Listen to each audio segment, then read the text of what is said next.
Assalamualaikum warahmatullahi wabarakatuh. Halo Bapak Ibu guru hebat. Di video kali ini saya akan menyampaikan hasil desiminasi budaya positif yang saya laksanakan dan saya desiminasikan di sekolah saya, yaitu di SDN 03 Madiun Lor. Desiminasi saya laksanakan selama 2 hari. Yang pertama adalah dengan tatap muka. Karena di hari pertama banyak Bapak Ibu guru yang tidak bisa hadir, maka Bapak Ibu guru yang lain ingin saya mendesiminasikan kembali di hari berikutnya.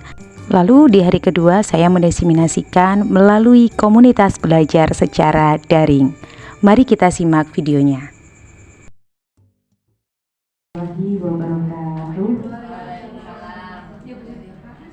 Selamat siang Bapak Ibu guru SDN 03 Madiun Lor. Saya di sini sebelumnya mengucapkan terima kasih karena waktunya panjenengan istirahat. Saya merepotkan panjenengan semua untuk mendengarkan desiminasi yang saya peroleh tentang pendidikan guru penggerak, yaitu budaya positif. Bapak Ibu, sebelumnya saya ingin menyampaikan bahwa apa yang saya dapat di pendidikan guru penggerak bisa kita terapkan bersama di sekolah kita tercinta ini.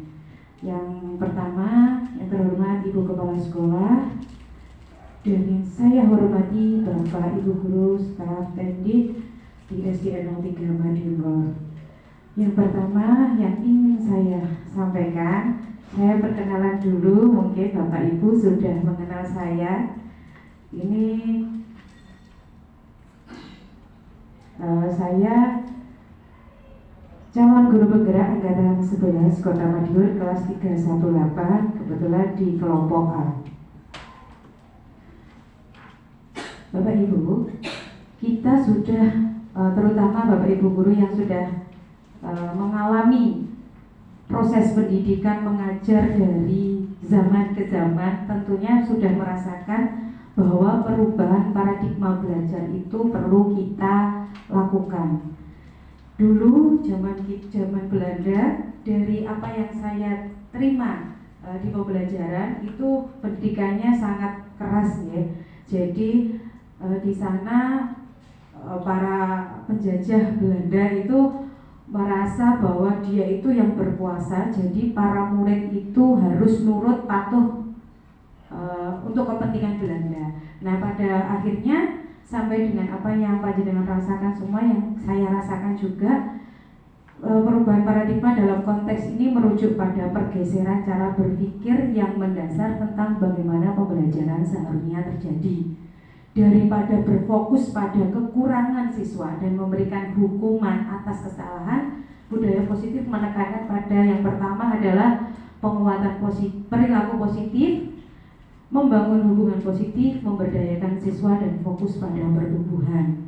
Penguatan perilaku positif itu termasuk menghargai dan mengakui setiap usaha pencapaian siswa sekecil apapun. Yang kedua, membangun hubungan positif, menciptakan ikatan yang kuat, menggunakan kata-kata positif sehari-hari saat memanggil anak, saat bertemu dengan anak, dan sebaliknya. Memberdayakan siswa dalam arti memberikan kesempatan kepada siswa untuk mengambil inisiatif, tanggung jawab mandiri ya, pembelajaran mereka sendiri dan menjadi bagian dari proses pengambilan keputusan. Yang terakhir adalah fokus pada pertumbuhan, memandang kesalahan sebagai peluang untuk belajar dan tumbuh, bukan sebagai kegagalan. Nah, Bapak Ibu, makna dari disiplin positif sendiri itu adalah pendekatan mendidik yang berfokus pada membangun karakter anak secara positif dan berkelanjutan. Saya yakin Bapak Ibu guru di SDN 03 Madiun Lor, terutama yang sudah senior ya di sini, itu memiliki jiwa pendidik yang sangat kuat, dan beliau-beliau juga bisa memberikan contoh kepada kami yang masih belajar di tahap perjalanan yang baru, itu untuk membangun karakter anak secara positif. Kita lanjutkan.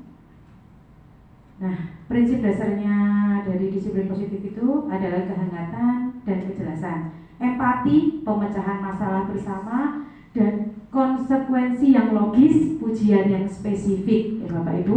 Jadi kita menggunakan kasih sayang dalam pendidikan kita untuk saat ini. Kita tebarkan empati, rasa empati kepada siswa, kepada rekan sejawat, kepada seluruh stakeholder yang ada di sekolah.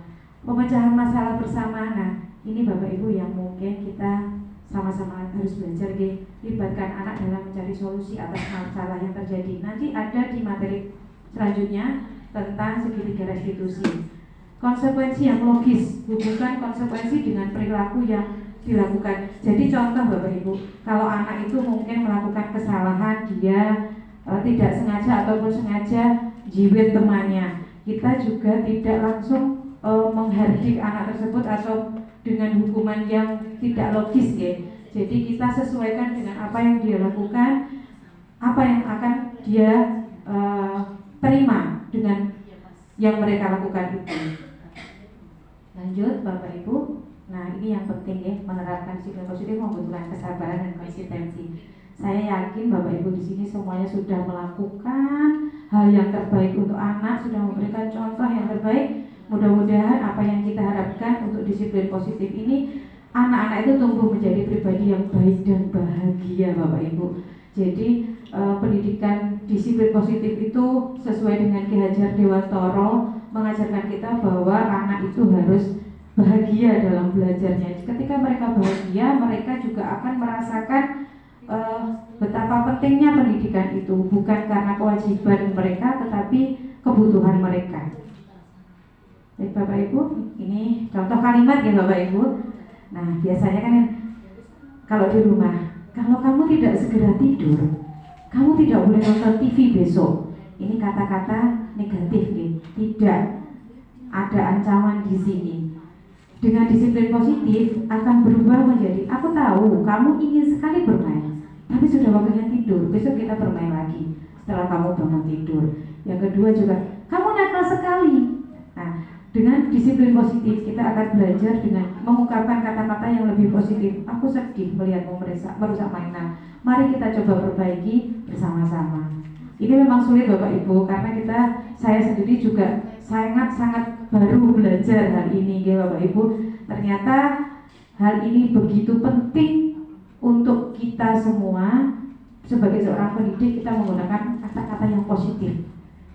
Baik Bapak Ibu, saya lanjutkan untuk motivasi perilaku. Nah ini Bapak Ibu yang sering kita mungkin lakukan.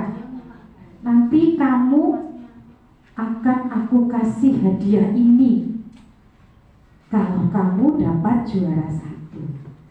Itu Bapak Ibu, biasanya begitu. Terus akhirnya anak termotivasi.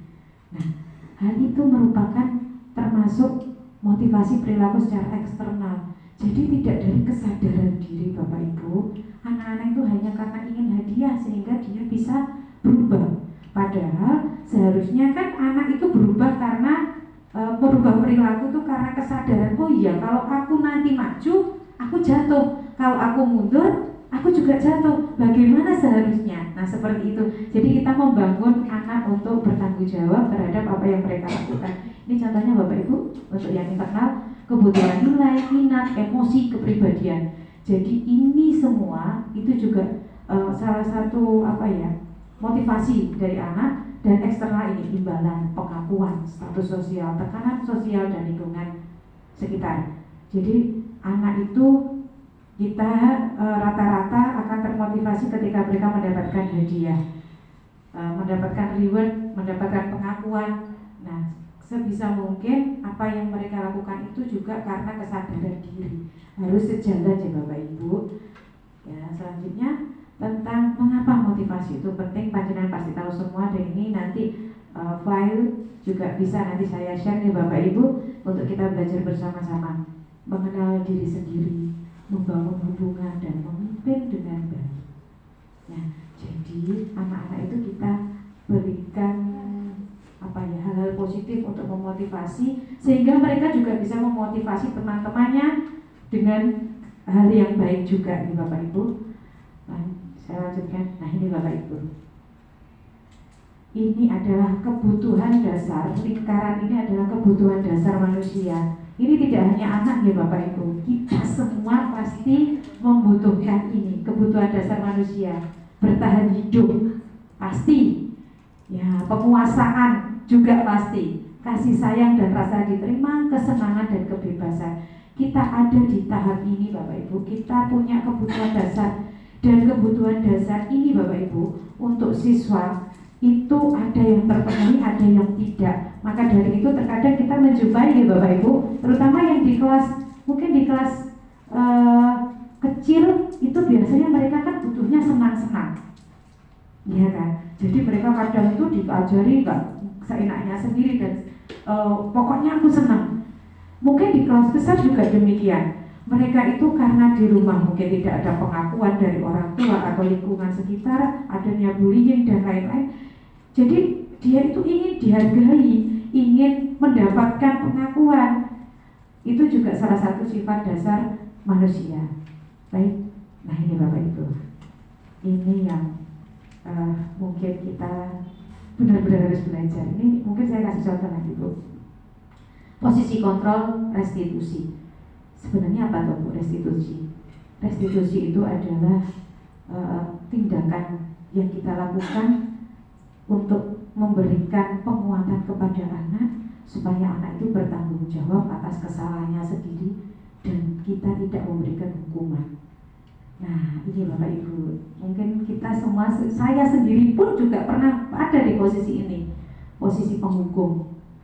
Pasti sudah tahu ketika anak salah kita langsung memberikan hukuman, wes ngepel, nyapu, itu merupakan bentuk penghukuman. Hukuman itu adalah sepihak, jadi kesalahan anak kita yang memberikan hukuman, sedangkan kita tidak tahu kenapa dia melakukan itu.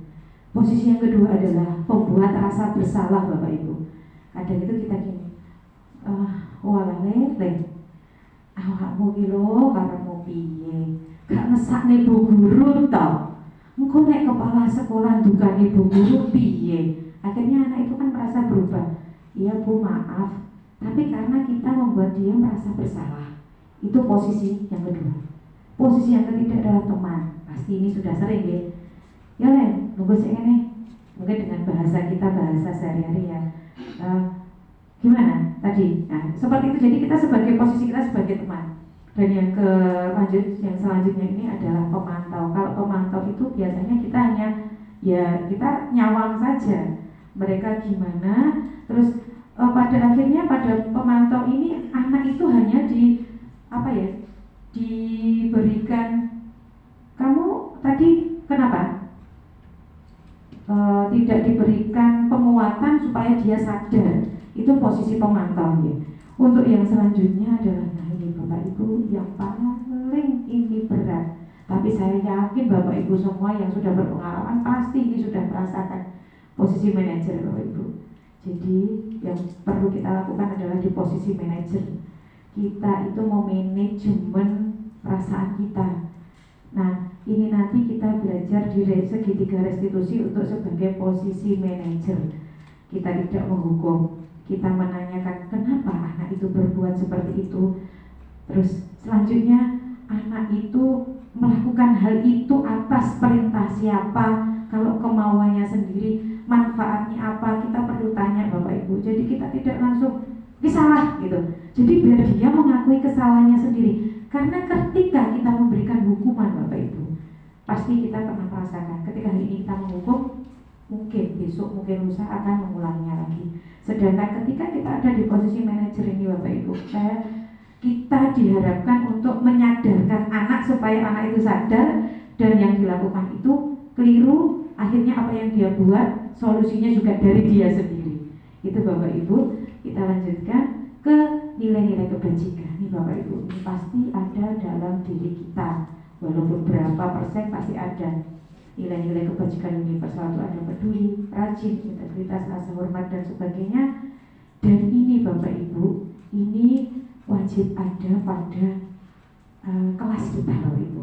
Kita tunjukkan ke anak-anak. Nanti boleh loh Bu, nanti saya buatkan slide atau bentuk kayak gini, nanti saya kirimkan ke Bapak Ibu untuk mengingatkan anak sebagai keyakinan kelas Bapak Ibu. Jadi ketika kita sebelum membuat kesepakatan kelas, kita itu tahu dulu nilai-nilai kebajikan universal itu apa.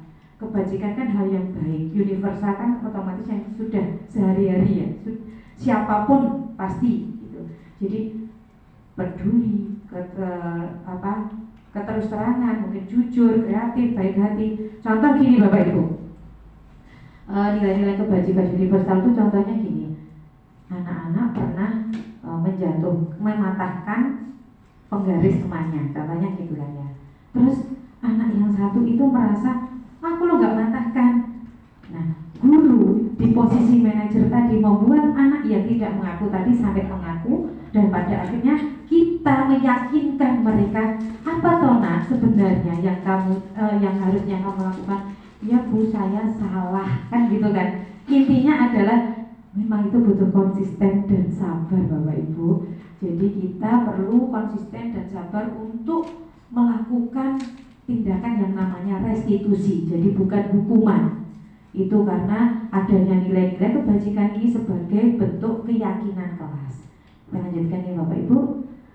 Nah ini Bapak Ibu, keyakinan kelas itu adalah seperangkat nilai-nilai atau prinsip yang disepakati bersama oleh seluruh anggota kelas, baik guru maupun siswa.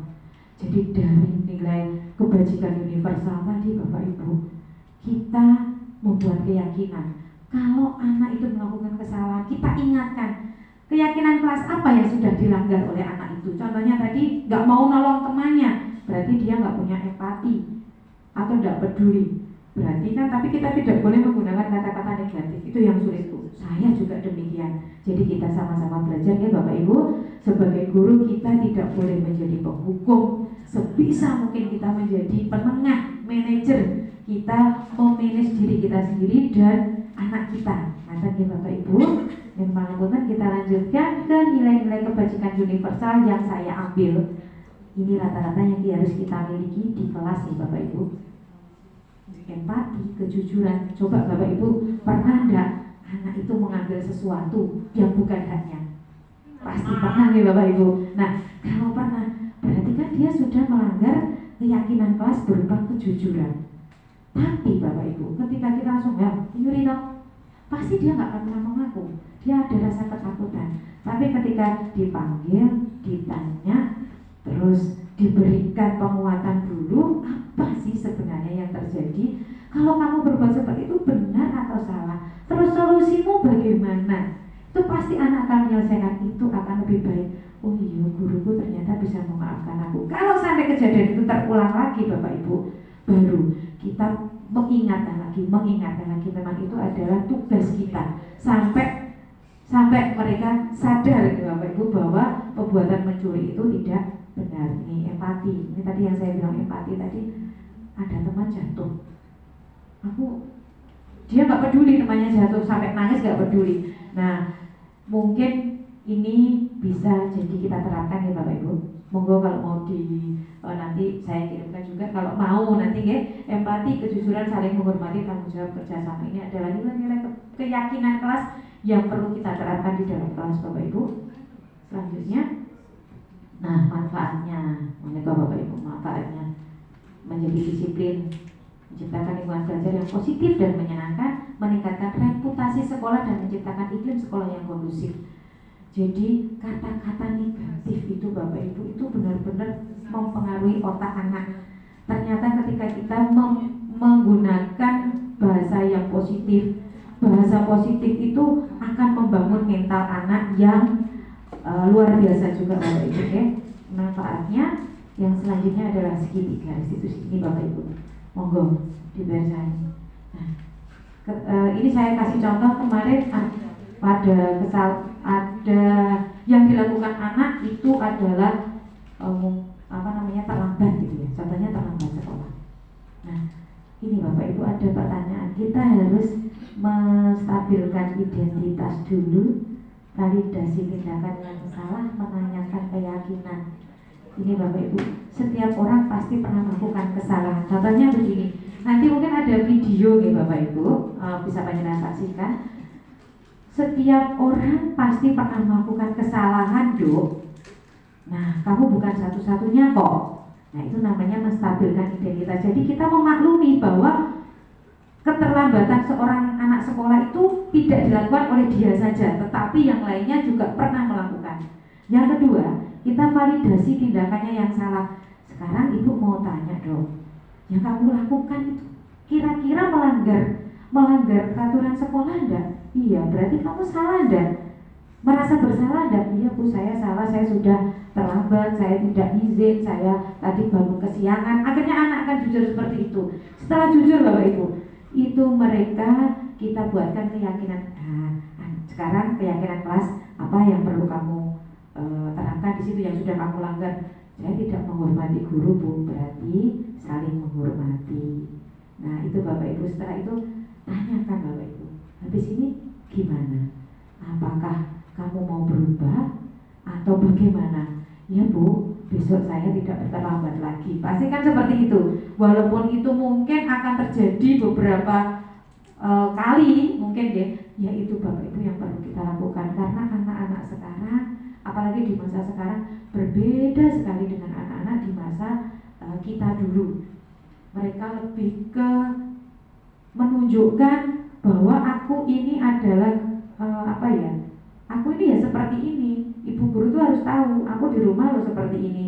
Anak-anak itu cenderung seperti itu sekarang. Tetapi kita tidak boleh menghardik, kita tidak boleh mengatakan hal itu adalah kesalahan anak semata. Jadi dibuatkan kesadaran sendiri ya. Intinya adalah menyadarkan anak. Kita lanjut Bapak Ibu. Nah ini manfaat segitiga restitusi. Ada membangun karakter tanggung jawab, empati, respect. Jadi dia itu tanggung jawab dengan kesalahannya sendiri, empati, tahu dampaknya apa tuh sebenarnya. Nanti akan merugikan kelas enggak, merugikan gurunya enggak. Respectnya itu adalah dia akan lebih menghargai aturan nih. Wah aturan sudah dibuat. Kita sekolah itu pasti punya aturan, tapi dari aturan itulah kita membuat keyakinan kelas. Baiknya aturan itu adalah untuk aturan sekolah itu adalah untuk kebaikan sekolah.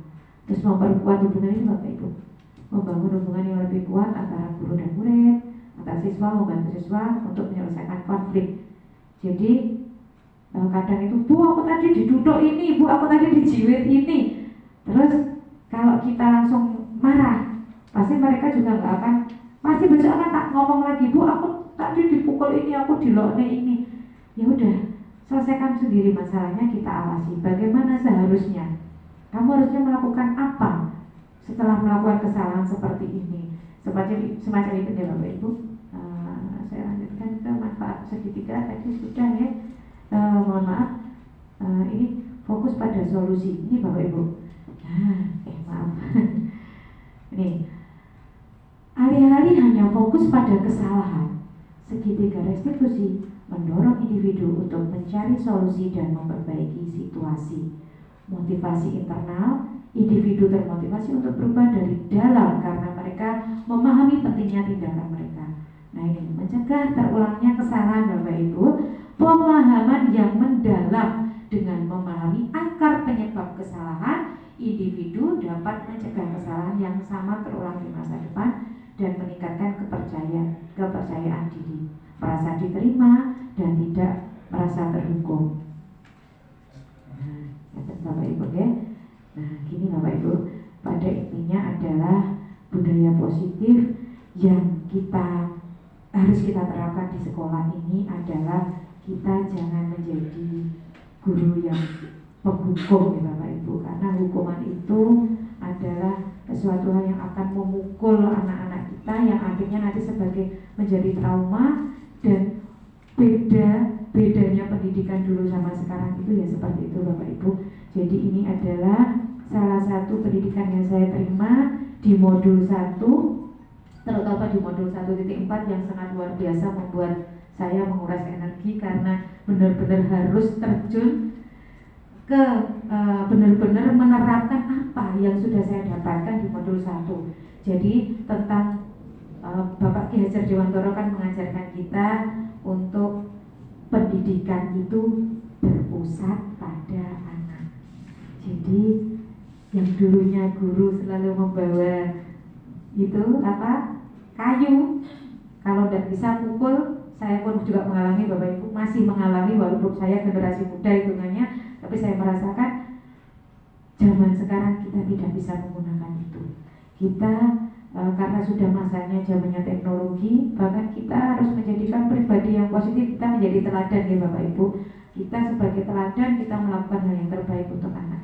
Mungkin dari Bapak Ibu semua, kita sama-sama belajar ya Bapak Ibu, karena budaya positif itu tidak hanya kita seperti itu ya Bapak Ibu, senyum sapa salam, tidak hanya sekedar kita bertemu guru terus menunduk, tapi dari kitanya sendiri juga Ibu.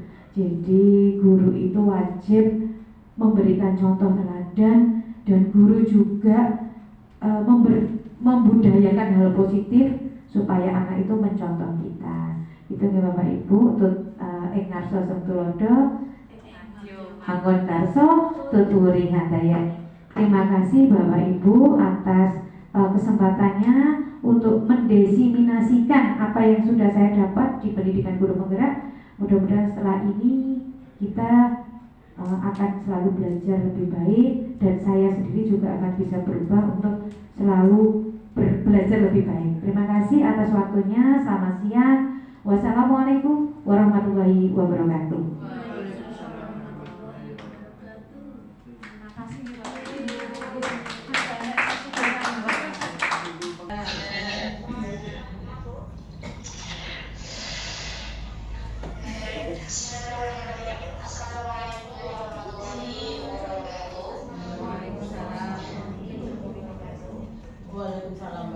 Sebelumnya selamat siang kepada Bapak Ibu serta webinar diseminasi budaya positif yang diselenggarakan oleh Komunitas Budaya SDN 03 Madiun. Baik, izinkan saya menyapa pada teman-teman Ibu dan DSPD selaku Kepala SDN 03 Madiun, Ibu Devi Rueyong SD selaku narasumber kita pada siang hari ini, dan kepada Bapak Ibu beserta webinar yang berbahagia. Kita sama-sama mendengarkan ujian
belajar tentang bagaimana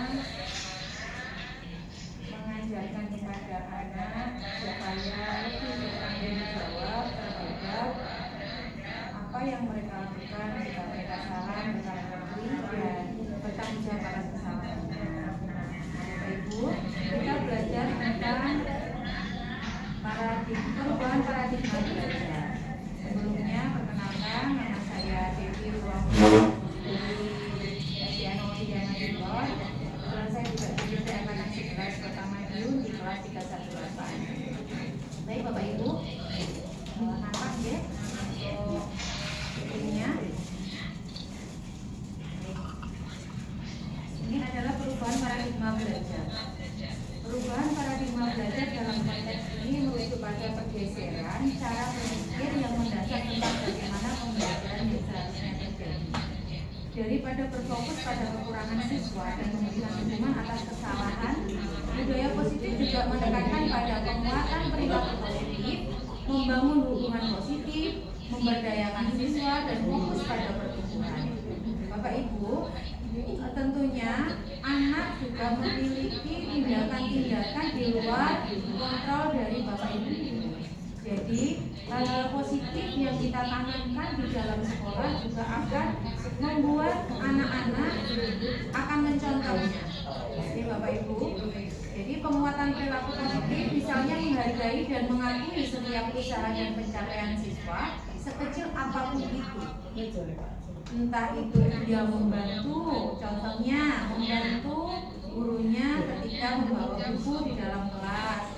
Itu sebenarnya adalah sesuatu yang kecil, tetapi bermakna ketika mereka merasakan bahwa gurunya menghargai. Oh boleh, dengan kata-kata yang baik tersebut. Membangun hubungan positif, kita menciptakan ikatan yang kuat antara guru dan siswa serta antar siswa sesama, ya Bapak Ibu. Memberdayakan siswa itu memberikan kesempatan seluas-luasnya kepada siswa untuk mengambil inisiatif, bertanggung jawab atas pembelajaran mereka sendiri dan menjadi bagian dari proses pengambilan keputusan. Fokus pada pertumbuhan, memandang kesalahan itu sebagai peluang. Jadi jika anak itu salah, maka kita tidak boleh langsung menghukum Bapak Ibu. Kita memberikan kesempatan bertanya kepada mereka apa yang sebenarnya terjadi dan harusnya apa yang mereka lakukan jika melakukan kesalahan tersebut, Bapak Ibu. Selanjutnya adalah disiplin positif. Makna dari disiplin positif yaitu pendekatan mendidik yang berfokus pada membangun karakter anak secara positif dan berkelanjutan. Begini ya Bapak Ibu, pendekatan mendidik yang berfokus pada membangun karakter itu kita salah satunya tidak menghukum tadi, kita memberikan contoh yang baik, kita memberikan teladan yang baik bagi anak-anak sehingga anak tersebut mau kita itu di sekolah itu sebagai contoh. Jadi mereka akan mencontoh apapun yang kita lakukan. Bahkan apa yang kita lakukan jika itu kurang baik pun mereka juga akan bisa meniru. Kalau orang Jawa bilang kan wong guruku yo ngene kok aku yo nerok nih kan seperti itu. Sehingga kita harus melakukan pendekatan mendidik. Jadi mungkin dari bicara kita, dari karakter kita itu juga akan menjadi contoh bagi anak-anak. Selanjutnya Bapak Ibu itu tentang prinsip dasar disiplin positif. Kehangatan dan kejelasan, empati, pemecahan masalah bersama, konsekuensi yang logis, dan ujian yang spesifik. Kehangatan dan kejelasan itu dikombinasikan dengan kasih sayang dengan batasan yang jelas. Empati, kita cobalah untuk memahami perspektif anak. Jadi terkadang kita harus ada di posisi mereka, posisi yang kita tidak tahu apa yang mereka bawa dari rumah, dari lingkungan ke sekolah. Yang kita tahu adalah kita menemui mereka sudah siap berseragam sekolah, kita sudah menemui mereka sudah membawa tas, membawa buku. Jadi kita empati itu memang harus kita tanamkan Bapak Ibu pada diri kita. Pemecahan masalah bersama, kita wajib melibatkan anak dalam mencari solusi. Jadi nanti akan dipelajari tentang segitiga restitusi Bapak Ibu. Itu sebagai solusi solusi ketika kita terbiasa melakukan hukuman. Jadi itu adalah salah satu cara yang lebih efektif insya Allah. Yang selanjutnya adalah konsekuensi yang logis. Jika anak itu kesalahannya tidak besar, berikan konsekuensi dan mengingatkan mereka atas konsekuensinya, tidak langsung menghukum dengan secara sepihak. Selanjutnya adalah pujian yang spesifik, berikan pujian yang bagus atas tindakan mereka. Misalkan kita berikan contoh, anak tersebut mungkin hanya mengandalkan sandal untuk gurunya. Monggo Bu, saged diagem.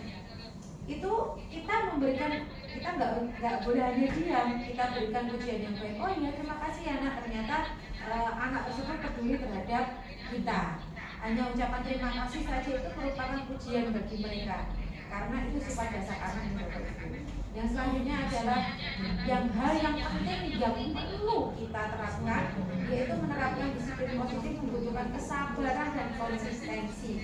Tentunya Bapak Ibu yang sudah sangat lama menjadi seorang pendidik itu pasti merasakan betapa sabarnya Bapak Ibu guru menangani anak yang dari modal A sampai dengan Z ya Bapak Ibu.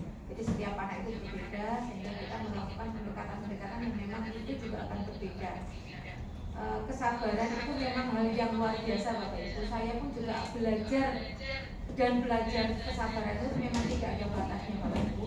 Sampai kapanpun kita memang harus belajar sabar dimanapun berada. Dan itu memerlukan konsistensi juga dalam menerapkan disiplin positif. Yang terpenting adalah kita fokus pada tujuan utama, yaitu membantu anak tumbuh menjadi pribadi yang baik dan bahagia. Jadi bukan hanya ingin anak itu pintar saja Bapak Ibu, karena pintar itu cerdas itu hanya milik Tuhan. Kita hanya menerapkan kepada anak kita sebagai istilahnya yang sudah dititipkan amanah. Jadi niat kita adalah menjadikan pribadi yang lebih baik dan bahagia.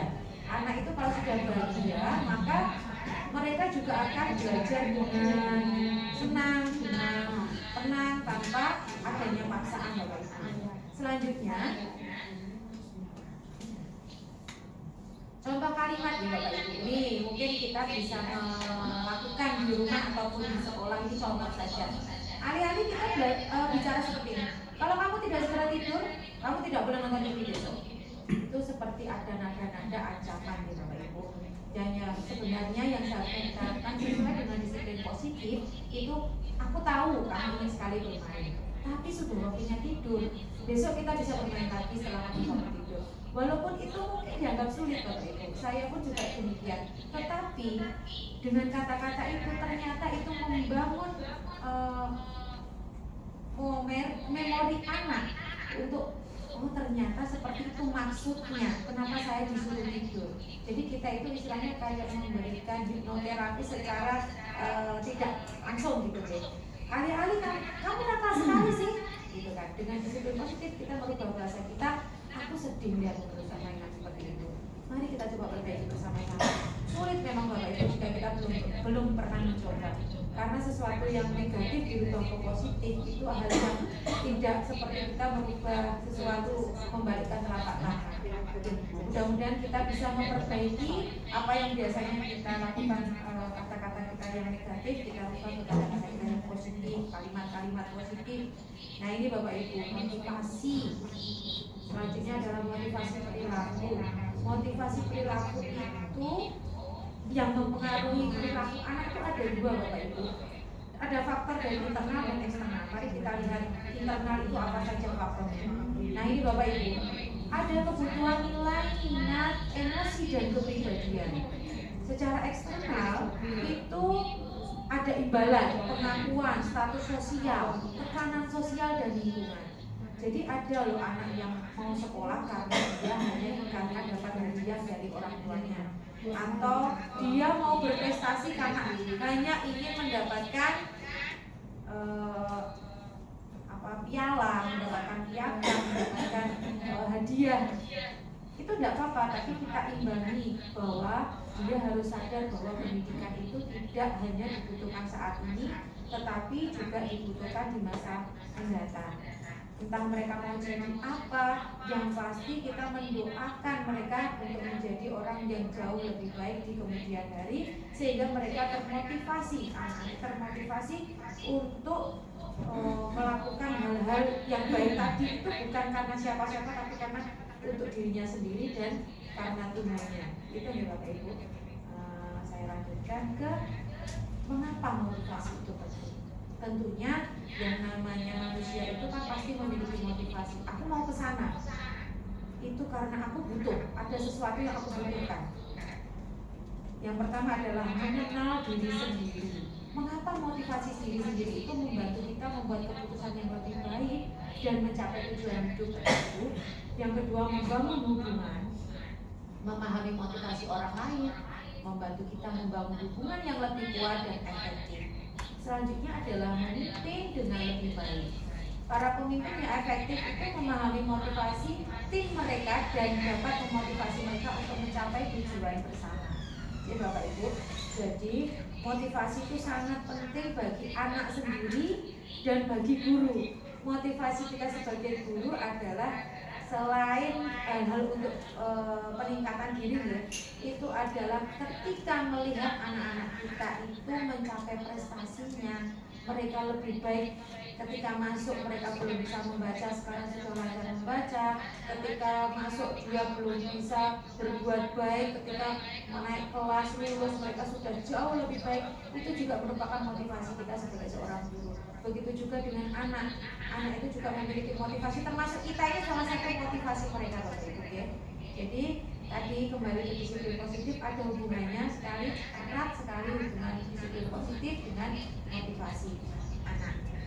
Baik, kita lanjutkan ini Bapak Ibu. Kebutuhan dasar manusia yang pasti ada pada dalam diri manusia. Yang pertama, bertahan hidup. Siapa sih dari kita yang tidak ingin bertahan dengan kehidupan kita yang sekarang kita sudah diamanai nyawa? Pasti kita ingin bertahan dengan hidup kita. Butuh makan, butuh minum. Itu adalah suatu hal yang dasar dalam hidup manusia. Yang selanjutnya ada kasih sayang sudah terasa di dalam ini. Seandainya Bapak Ibu kita itu tidak ada teman, tidak ada keluarga, itu juga rasanya akan hampa di Bapak Ibu. Jadi kita membutuhkan kasih sayang dan rasa diterima.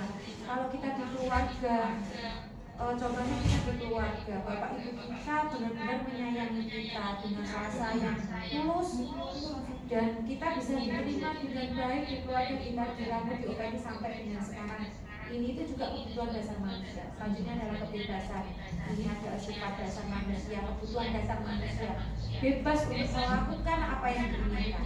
Namun sebagai manusia, kebebasan ini bukan berarti freedom ya Bapak Ibu, tapi kebebasan itu sebagai independen. Jadi kita berdiri melakukan segala sesuatu sesuai dengan keinginan kita, tapi kita ada batasan, yaitu mana hal yang baik, mana hal yang kurang baik.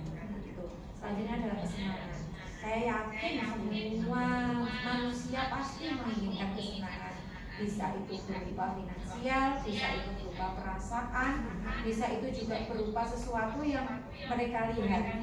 Itu adalah sebuah kesenangan. Dan yang terakhir adalah kekuasaan. Termasuk pencapaian. Saya juga memiliki Bapak Ibu, memiliki rasa seperti itu. Kita semua pasti memiliki. Dari kita yang contoh dari anak ya, ini kita berikan contoh anak. Anak itu ketika di rumah dia tidak pernah bergaul dengan siapa-siapa. Di sekolah dia hanya ingin menunjukkan dia itu bisa, akhirnya mungkin dia membuli temannya, atau mungkin anak-anak tersebut menunjukkan aku ini loh bisa. Itu juga salah satu sifat dasar anak nih Bapak Ibu. Jadi memang kita yang mau tidak mau mendekati, itu PR kita Bapak Ibu. Kita hanya satu orang menghadapi lebih dari 25 anak. Itu merupakan suatu hal yang tantangan yang luar biasa Bapak Ibu. Ini selanjutnya kita akan belajar tentang posisi kontrol restitusi Bapak Ibu. Jadi yang tadi saya bilang jangan membunuh, kita ganti dengan restitusi ya Bapak Ibu. Nah, ada 5 posisi kontrol dari Bapak Ibu guru, yaitu posisi penghukum, posisi pembuat rasa bersalah, posisi teman, pemantau, dan manajer. Untuk posisi penghukum biasanya kita sering melakukan sekali. Kamu tadi terlambat kan? Gitu kan ya. terlambat kok. Kalau sehari 2 hari mungkin masih bisa kita maafkan, tapi terkadang sampai seminggu 2 minggu kok sering terlambat. Kenapa? Akhirnya diberikan hukuman mungkin ya Bapak Ibu, tapi insya Allah di sekolah kita tidak ada sampai disuruh ngepel atau disuruh membersihkan toilet. Itu merupakan hukuman Bapak Ibu. Nanti suatu saat ketika kita menghukum mereka, mereka juga akan melakukan tindakan itu lagi Bapak Ibu. Jadi mereka itu akan mengulang lagi apa yang mereka kesalahan mereka, karena ya udah mereka dihukum, mereka pasti akan ada rasa trauma dan dendam. Itu yang kita khawatirkan. Yang kedua adalah membuat rasa bersalah. Contohnya gini Bapak Ibu, kita berikan contoh ya. Ada anak yang selalu jahil dengan temannya, dan ketika kita di kelas kita jawab, "Wah, lele ojo guna bengok toh." Nanti kalau didengar kepala sekolah, bu guru yang disalahkan. Nah, itu sering juga saya lakukan Bapak Ibu. Jadi kayak istilahnya membuat rasa bersalah ke anak. Jadi mereka itu akhirnya takutnya karena mereka merasa bersalah. Padahal kita juga itu kurang pas. Yang selanjutnya adalah posisi teman. Ketika anak dan guru tidak punya sekat dalam hati, kita tetap bisa menjadi teman, tetapi posisikan kita itu sebagai seorang orang tua juga di dalam sekolah. Yang keempat adalah posisi pemantau. Kita melihat mereka terus-terusan terlambat, akhirnya terus maunya gimana, akhirnya kayak kita itu kayak menghargai mereka dan lain-lain. Dan yang paling tepat dan mungkin dianggap paling sulit itu adalah posisi manajer Bapak Ibu. Itu adalah posisi di mana kita benar-benar mengontrol diri kita untuk tidak marah dengan secara langsung, dan itu sangat sulit. Makanya semuanya memang diawali dari diri sendiri, dan sehingga gini, kita menyelesaikan masalah itu bukan memberikan hukuman, tetapi menyadarkan mereka supaya mereka bisa menyelesaikan hubungan mereka, menyelesaikan permasalahan mereka sendiri. Jadi tidak menghukum mereka, mereka merasa mereka itu bersalah, sehingga mereka bisa meminta maaf, dan selain meminta maaf juga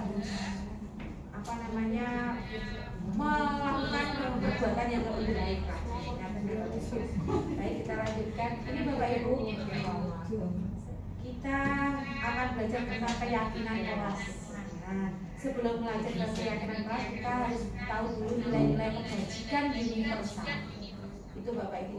Nilai-nilai kebajikan universal itu mungkin Bapak Ibu ada yang ingin raise hand untuk maksudnya apa? Atau saya jelaskan langsung ya. Nilai-nilai kebajikan universal itu adalah nilai-nilai kebajikan yang pasti itu juga dilakukan semua orang. Semua manusia di dunia ini pasti pernah melakukan. Ada peduli, rajin, integritas, hormat, terus terangan, keberanian, kebahagiaan. Semua itu ada pada diri manusia. Di sisi baik yang ada dalam manusia itu nilai-nilai kebajikan. Nah, dari nilai-nilai kebajikan itu Bapak Ibu, kita membuat keyakinan kelas. Keyakinan kelas adalah seperangkat nilai-nilai atau prinsip yang disepakati bersama oleh seluruh anggota kelas, baik guru maupun siswa. Nah, Bapak Ibu, keyakinan kelas ini adalah turunan dari aturan kelas. Biasanya kan kalau peraturan tidak boleh terlambat, kita ganti Bapak Ibu dengan bahasa yang lebih baik. Tidak terlambat, kita bisa gunakan kata saling menghormati. Dalam arti Bapak Ibu guru maupun orang tua, memang kita tidak boleh terlambat, itu sebagai aturan. Jadi kita saling menghargai. Terus kalau ada anak yang tidak boleh memukul, ada aturan seperti itu. Tidak boleh membuli, kita bisa ganti empati. Kita jelaskan apa sih keyakinan anak itu. Lanjut, kejujuran. Tidak boleh mencontek, biasanya ada kata-kata seperti itu. Jadi kita bisa ganti dengan kejujuran. Ketika anak-anak itu melakukan sebuah kesalahan, kita selalu mengingatkan keyakinan kelas. Apa sih sebenarnya keyakinan kelas yang sudah kita sepakati bersama? Ketika anak-anak itu mengingat keyakinan kelas itu, maka anak-anak juga akan kembali kepada tanggung jawabnya untuk tidak melakukan hal itu. Itu memang hal yang tantangan yang berat tersebut, tetapi insya Allah kita bisa melakukan sebaik-baiknya, sehingga kita juga akan bisa menjadi lebih baik. Makanya Bapak Ibu, Ini selanjutnya adalah tentang manfaat peraturan kelas. Untuk siswa sendiri menjadi lebih disiplin, bertanggung jawab, dan memiliki rasa percaya diri. Untuk guru menciptakan lingkungan belajar yang positif dan menyenangkan. Kalau di sekolah meningkatkan reputasi sekolah Bapak Ibu dan menciptakan iklim sekolah yang kondusif. Sehingga mungkin dengan di sekolah kita sudah menerapkan Bapak Ibu ya, ada kata-kata yang dipasang di setiap sudut sekolah. Itu ada istilahnya tanggung jawab, jujur, kejujuran, percaya diri itu sudah ada. Kita ternyata sudah menerapkan, alhamdulillah. Jadi untuk selanjutnya kita ini Bapak Ibu segitiga restitusi. Segitiga restitusi itu adalah bentuk di mana kita tidak melakukan sebuah hukuman tetapi melakukan sebuah restitusi. Kalau anak melakukan kesalahan, kita tanya dulu mengapa melakukan kesalahan. Setelah kita tanya Bapak Ibu, kita itu menstabilkan identitas dulu. Ya benar, kamu itu melakukan kesalahan itu bukan kamu saja yang melakukan seperti itu. Nah, banyak kok yang melakukan. Nah, itu kata-kata yang memang harus distabilkan dulu. Jadi anak itu langsung down dulu. Ketika dipanggil dia marah-marah, dia pasti akan turun dulu. Saya tahu itu melakukan sebuah kesalahan itu tidak hanya kamu saja yang melakukan. Setelah itu Bapak Ibu, kita melakukan validasi tindakan. Validasi tindakan yang salah. Tapi kamu tahu tidak apa yang kamu lakukan tadi itu salah atau benar? Salah Bu, katanya gitu. Kenapa salah? Nah, kira-kira manfaatnya apa toh? Seperti itu deh. Lalu kita menanyakan, ketika kamu sudah melakukan tindakan itu, kamu sudah melanggar keyakinan kita apa tidak? Iya Pak, contohnya melanggar keyakinan satu juga karena mereka nyontek gitu ya. Keyakinan kelas apa yang mereka langgar? Yaitu kejujuran.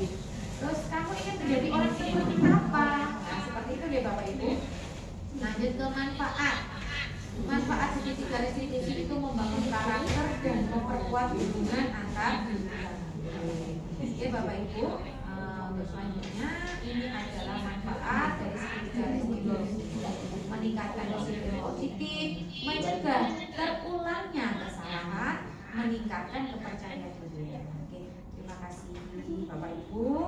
Mungkin dari materi-materi yang saya sampaikan tadi terkait disiplin positif, nilai-nilai kebajikan universal, keyakinan kelas, dan manfaat dari segitiga restitusi, mudah-mudahan nanti bisa membuat sedikit hati kita terbentuk untuk merubah pola yang pernah kita lakukan. Mungkin pola awal kita yang kata-kata negatif tadi bisa kita ubah dengan kata-kata positif. Begitu nih Bapak Ibu.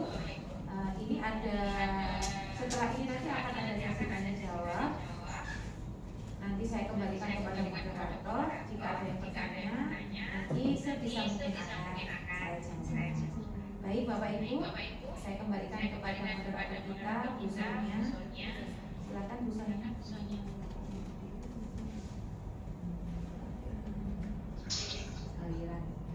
Baik, terima kasih atas materi yang disampaikan oleh narasumber kita pada siang hari ini, yaitu Ibu Dewi Mas PDFD.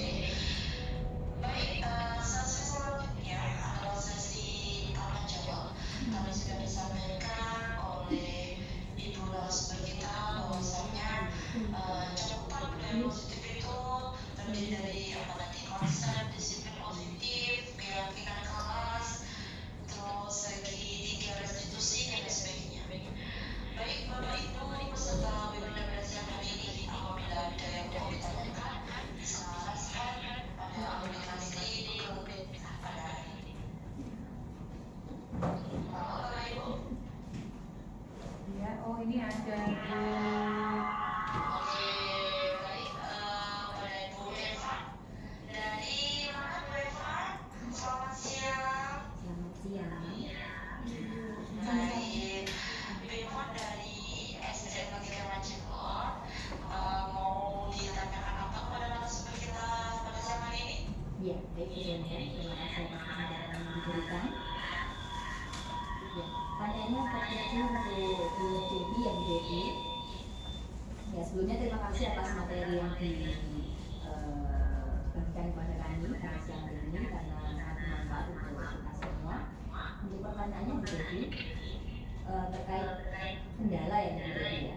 Apa yang menjadi kendala terbesar Anda dalam menerapkan budaya positif di sekolah?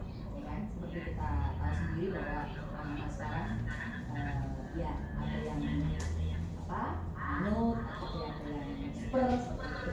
Bagaimana caranya untuk menerapkan budaya positif tersebut? Terima kasih sebelumnya. Baik, terima kasih Bu Eva atas pertanyaannya.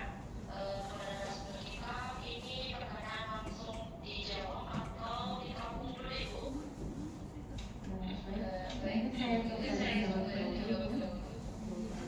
Baik, ya saya ulang lagi pertanyaan dari Ibu Eva bahwasanya apa yang menjadi kendala dalam penerapan budaya positif di sekolah. Baik, Ibu Devi silakan dijawab. Sebelumnya terima kasih untuk Bu Eva Rosana Sitadiri ya. Pertanyaannya adalah tadi tentang kendala ya. Kendala yang tentunya yang pertama adalah kebiasaan. Kebiasaan yang biasa kita lakukan itu adalah sesuatu yang jangan tidak. Nah, hal itu kan sudah terbiasa kita lakukan. Jadi terkadang kita untuk merubah ke kata-kata yang positif itu memang agak sulit. Karena kita sudah terbiasa dengan kata jangan atau tidak. Nah, itu awalnya. Itu kendala yang terbesar adalah merubah kebiasaan. Yang kedua adalah semua itu kan dari diri sendiri, kesadaran diri. Jadi itu kendala sebenarnya kalau kita bisa menyadari diri kita sendiri, kemampuan kita itu bagaimana harus bersikap kepada anak seperti itu Bu Eva. Jadi kendala yang paling besar itu sebenarnya pada diri kita sendiri. Jadi kalau kita ingin merubah sesuatu dari hal yang positif itu kan dimulainya dari diri sendiri. Itu Bapak. Oke. Jadi kendalanya hanya untuk kita memiliki kebiasaan yang ada zaman dan tidak hanya kita ubah dengan kata-kata yang positif sehingga itu akan masuk ke dalam mindset anak juga bahwa oh iya aku tanggung jawab, aku menghormati, aku saling menghargai dengan diri. Sehingga kita perlu banyak mengingatkan tapi tidak terlalu menghardik mereka. Memang tantangan besar adalah untuk anaknya ada yang manut, ada yang tidak. Ya, itu bisa kita lakukan dengan cara kolaborasi dengan orang tua. Oke.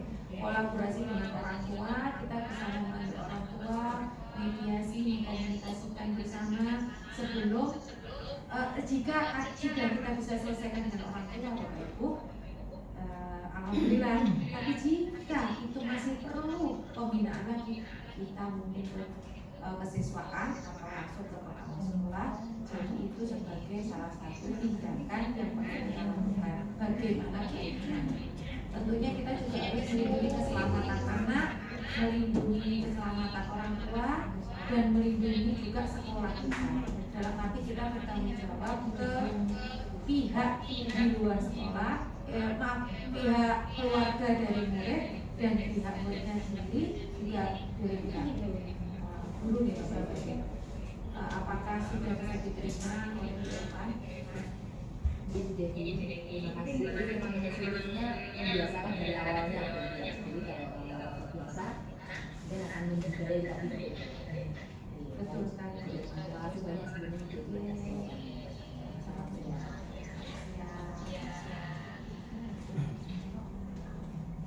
Baik, terima kasih kepada Ibu Eva atas pertanyaannya pada siang hari ini. Selanjutnya, ada pertanyaan lagi dari Ibu Eva tentang siang hari ini.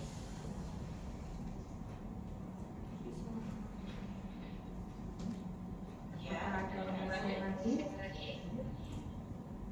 silakan ya dari Ibu Yani.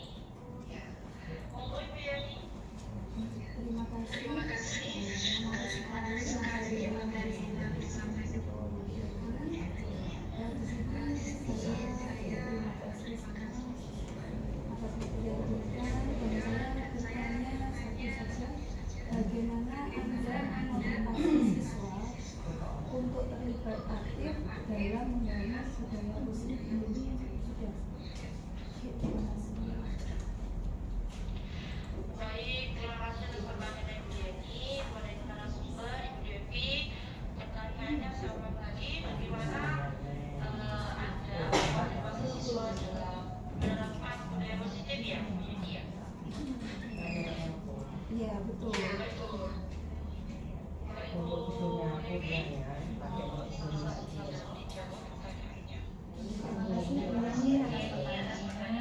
Tadi memotivasi siswa untuk terlibat aktif dalam budaya positif.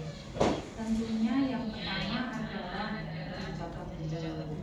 Yang kedua adalah kita membiasakan dengan baik dengan bahasa yang baik. Ketika anak melakukan apapun kita bicara dengan yang baik. Nah, dari situlah anak akan terbiasa. Oh, aku harus bicara seperti ini dengan guruku. Oh, aku harus seperti ini. Pada akhirnya mereka juga akan terlibat sangat aktif dengan kegiatan dengan budaya positif, dengan hal-hal yang baik, hal yang positif, walaupun di kelas maupun di luar. Demikian. Jadi motivasinya itu dari kita memberikan contoh, kita membiasakan tadi, membudayakan tadi di dalam kelas. Contoh Bu, jadi kita bisa menyatakan mau ke belakang, mau ke kamar mandi. Itu anak yang terbiasa Bu pipis, contohnya nih, saya bisa membiasakan Bu, mohon maaf saya izin ke kamar mandi, contohnya seperti itu. Itu kan juga sesuatu hal yang positif juga. Terus lagi, mereka mungkin Bu ini mukul, Bu ini jiwet, ya duduk dulu, tenang dulu, mungkin kita selesaikan dulu. Jadi ada kata-kata yang lebih baik kita gunakan. Nah seperti itu nanti akan terbiasa, oh Bu itu seperti ini, jadi aku harus seperti ini. Nah kayak gitu deh Bu. Nanti kalau mungkin mau dicoba Bu ini pasti sudah sering melakukannya. Saya yakin kita sudah menjadi guru itu kan melakukan hal-hal yang terbaik lah untuk anak. Kan demikian kalau demikian Bu Yeni, apakah ada yang belum jelas? Terima kasih.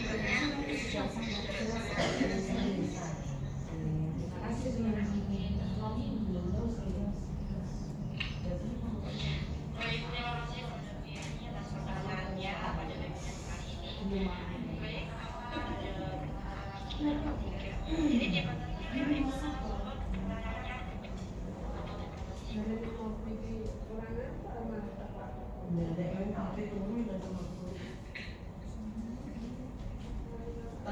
pertanyaannya. Jadi jangan katakan ya, Bapak Ibu, bertanya lagi. Ada yang mau bertanya lagi? Ada Pak Marno yang bertanya.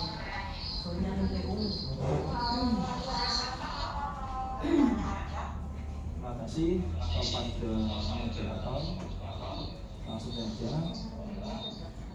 Ini bertanya ke narasumber kita ke Ibu Devi. Langsung aja nggih. Apa saran atau upaya Anda untuk memulai membangun budaya positif yang ada di sekolah? Mungkin itu aja yang saya tanyakan. Terima kasih sebelumnya.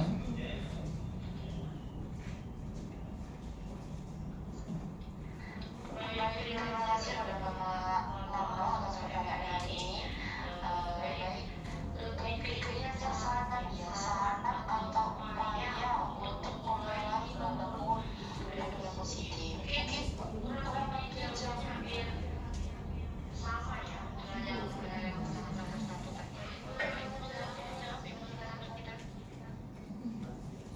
Terima kasih Pak Marno atas pertanyaannya. Kita sudah melakukan beberapa hal yang di sekolah ini sudah melakukan beberapa hal upaya. Contohnya kemarin itu kita sudah menjadwalkan di kepala sekolah, yaitu Senin Sapa Salam, Sopan Santun, Minggu. Itu juga salah satu budaya positif kita yang kita lakukan di sekolah. Itu sudah merupakan bentuk contoh yang baik untuk anak, bahwa ketika kita bertemu dengan anak, itu bersalaman. Itu nggih. Terus sholat jamaah bagi yang muslim, doa bersama bagi yang non muslim bersama gurunya itu juga merupakan upaya melakukan budaya-budaya positif ya Bapak Ibu. Terus selanjutnya ada juga kita saling berbagi praktik baik dengan Bapak Ibu guru. Kita saling mengingatkan kalau ada apa-apa kita bekerja sama. Itu merupakan suatu hal yang positif, kita gotong royong dalam hal-hal yang ada kaitannya dengan sekolah. Itu upaya yang sudah kita lakukan di sekolah. Ada beberapa upaya yang mungkin perlu kita lakukan lagi nih Bapak Ibu, yaitu tadi seperti di awal tadi nih Pak Marno dan Bapak Ibu, itu merubah kata-kata yang negatif ke kata-kata yang positif. Walaupun itu sulit, itu perlu kita lakukan dengan seksama, dengan benar-benar itu bertahap, kita sabar, konsisten sampai dengan akhirnya itu merupakan sebuah budaya yang positif. Itu ya Bapak Ibu. Oke, ada pertanyaan lagi Pak Marno?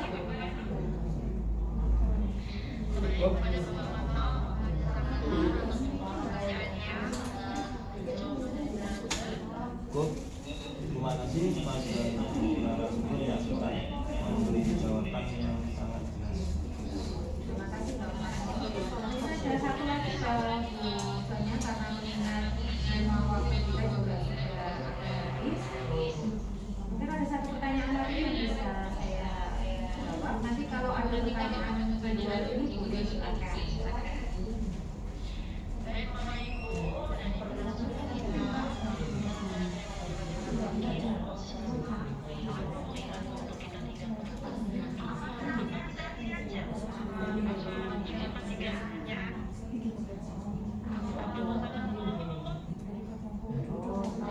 Sepertinya sudah cukup sepertinya.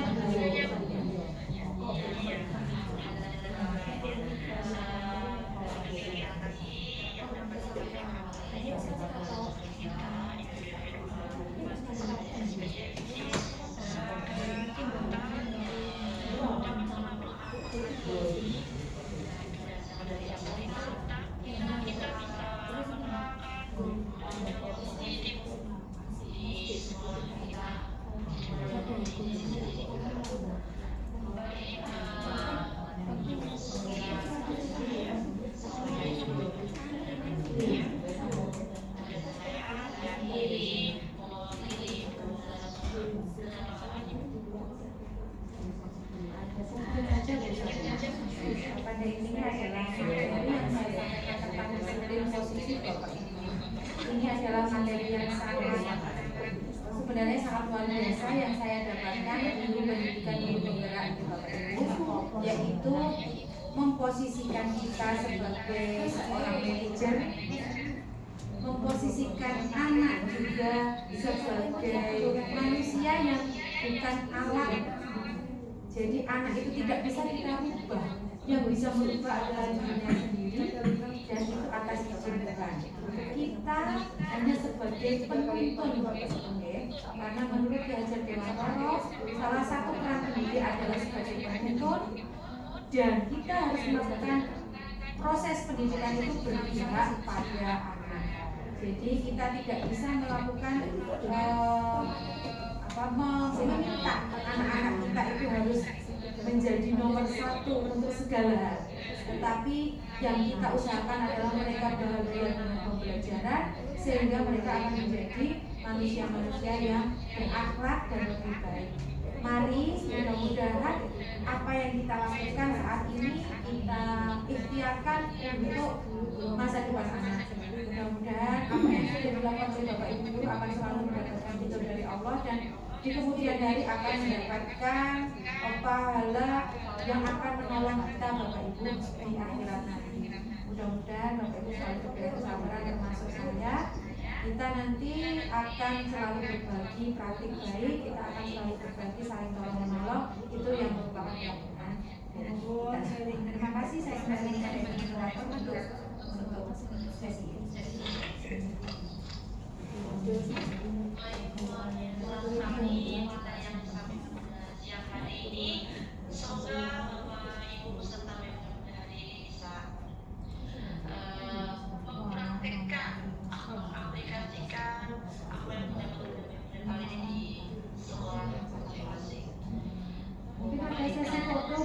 untuk visualnya sudah siap fotonya, foto bersama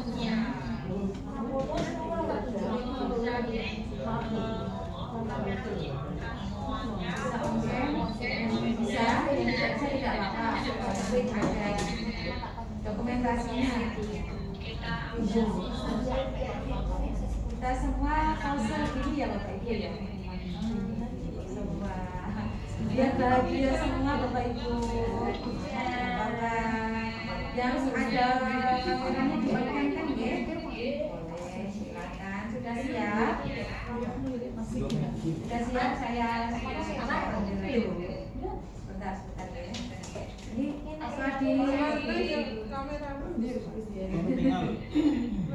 adakah yang tidak ada kameranya? Bu Yani,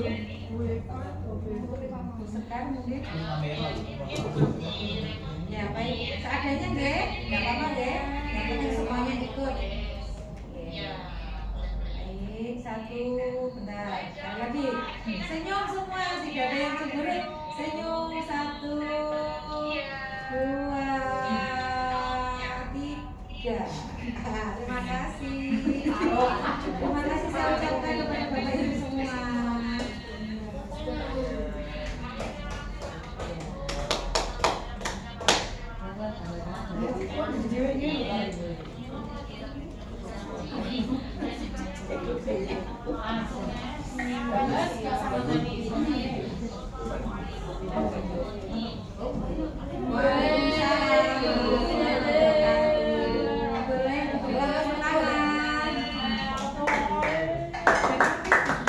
Semoga bermanfaat. Salam guru penggerak, bergerak, bergerak, menggerakkan. Terima kasih. Wassalamualaikum warahmatullahi wabarakatuh.